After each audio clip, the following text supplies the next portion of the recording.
Hey, this is Kristen Heemstra, your college and career coach, and I want to talk to you about stacking your GPA and class rank. These two things go hand in hand. So typically, a lot of schools, not all of them, a lot of them are public schools, will rank students. If you're in the state of New York, they do not rank. If you're in the state of North Carolina, they do rank. And what does that mean? That means that they compare everybody's GPAs, and the students who have the highest GPA get the highest class rank. Now, to get the highest GPA, you have to take the most rigorous courses, and I'm going to talk about that in a moment. The rigorous courses are often considered to be AP, IB. Sometimes there are additional classes added into the mix as well that give college level credit. I know Project Lead the Way engineering classes sometimes have a college level credit attached to them. Now, we're seeing schools, colleges in particular, some are super excited about class rank and GPA, and some are not. So I wanted to show you the data first. So here is the common data set for Washington University in St. Louis, which is a great school. You can tell that they think your class rank and your GPA are very important. And again, these two things go hand in hand. The higher the academic GPA, the higher the class rank. Then you look over here at, this is the common data set for Cornell University.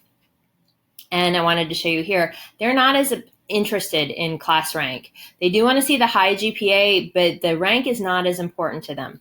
So why would that be? Well, the reason that would be is because when you see a student who is taking every tough AP class that they can, they often are doing so at the expense of their other interests. This is not true for everybody, but it is true for a lot. Like if you're interested in the sciences, you have a very clear path. There's AP biology, AP chemistry, or IB, all these things are lined up and you're in really good shape. If you're interested in journalism and writing for the school newspaper, not so much. There's not AP journalism or anything like that. If you're an art student, you have one AP option. You have one or two in music, but you don't have the same rigor available that you do in some of the other courses. So students want a well-rounded student body, not necessarily a well-rounded student. We'll talk about that later. But sometimes the well-rounded student body has to follow their interests, and in doing so doesn't always take the most, like they may take journalism instead of AP psychology, for example. So why does this matter? So when a school, I'm using just a 4-point grading system here. Some schools are on a numeric system, goes 1 through 100. Some people are on a 7-point system. I'm just using this is the most common one, the 4-point system. So on a 4-point system, you have your standard classes, you have honors classes, and then you have your college level classes. Each of these is assigned a different weight. So if you make an A in, we're just going to do a regular English class, this is a senior year English class, you make an A. Your weighted points are 4. Your unweighted are 4. And then let's say you take either AP or IB statistics, you make a B in that.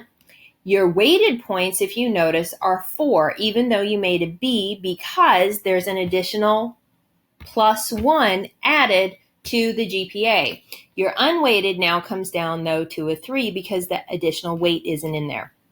And then you have an earth science class. You'll see that I did the exact same thing on these because I wanted to show you how the rank unfolds. So then you have the honors honors English. And so instead of you now have a 4.5 weighting because you have an additional point added into the honors English class, and then an unweighted is at 4.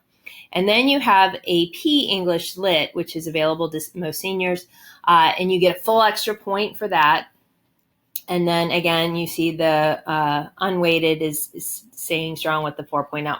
So what happens? Well, this weight right here, without the AP class, is a 4.3. The weighting with the honors class is a 4.5.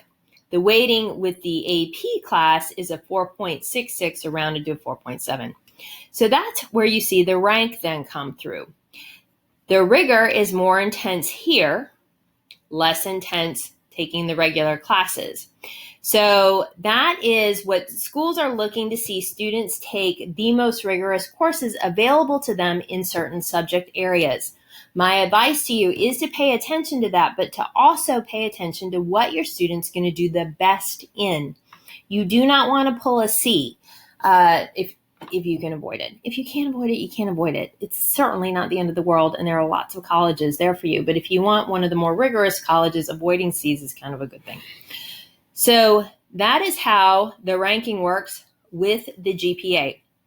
This is super important when you plan your classes, because you want to make sure you have a certain amount of rigor, because that is what colleges are going to be looking for.